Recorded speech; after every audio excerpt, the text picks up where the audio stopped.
Giraffes Can't Dance by Giles Andre, illustrated by Guy Parker Reese. Gerald was a tall giraffe whose neck was long and slim, but his knees were awfully crooked and his legs were rather thin. He was very good at standing still and munching shoots off trees, but when he tried to run around, he buckled at the knees. Now, every year in Africa, they hold the jungle dance, where every single animal turns up to skip and prance.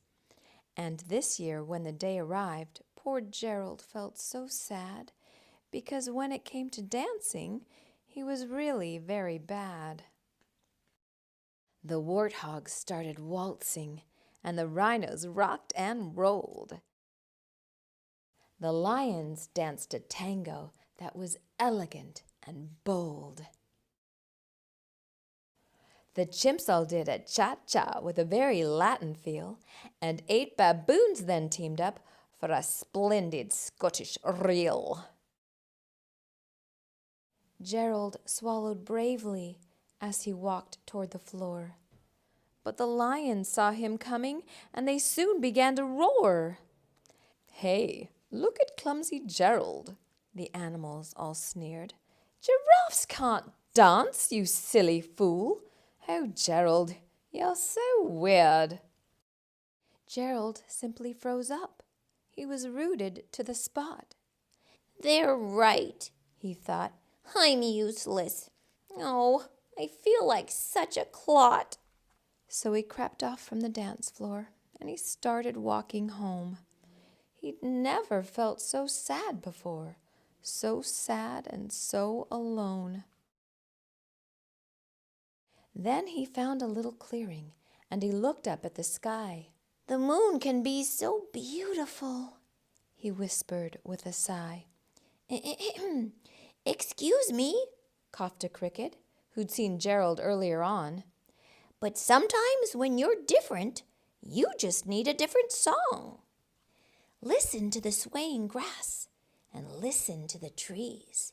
To me, the sweetest music is those branches in the breeze. So imagine that the lovely moon is playing just for you. Everything makes music if you really want it to." With that, the cricket smiled and picked up his violin.